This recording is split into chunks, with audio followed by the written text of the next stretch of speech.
I had the strange experience the other day of meeting an art investor called Mugrabi, who told me that his father, also called Mugrabi, owned 800 paintings by Andy Warhol. 800! I mean, I would cross the street in order to avoid owning one.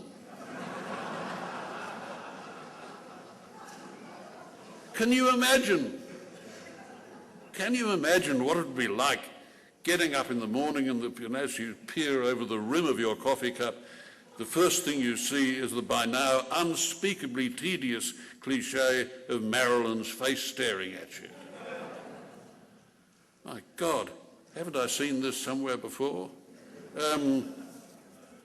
Few things in life, at least so I would fancy, could be more vulgar than collecting Warhols.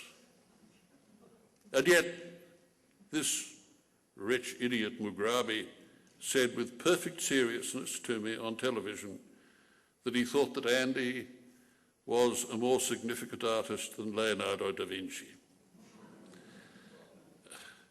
I mean, all I could think at that moment was, good, please keep believing that and tell your friends, because it may take the pressure off poor old Leonardo a little bit.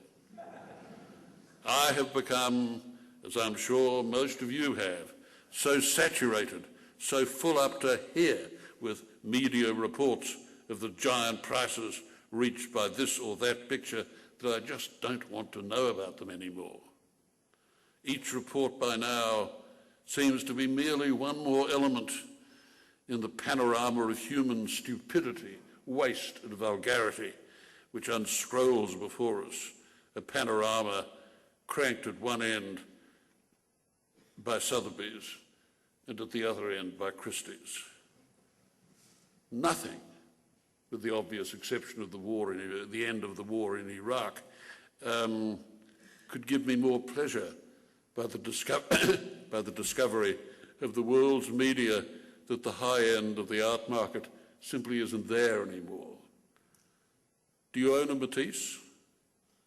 Well, I truly hope you enjoy it for its own sake and for no other reason, because maybe you can't sell it for as much as you expected to, and maybe next week you will be able to sell it for even less. The Matisse, however, will stay the same. We seem to be approaching that day, thanks to the fiscal genius of people whose business it is to run the world. But don't fool yourselves. I mean, the market will come back, though probably in a diminished form, severely diminished, I hope. Inevitably, because we are where we are. I think of the famous tulip mania of the 17th century. Like all bubbles, it swelled and caused hysteria and made fortunes and then burst. The tulips themselves were not affected by this. I mean, we have no polls on this, but I think we can safely say that the self-esteem of the tulips was not altered. They did not cease to be beautiful. They did not cease to be botanically interesting. They did not stop being worth looking at. Their social history did not lose its fascination. In fact, it gained it. And yet, nevertheless, something did change.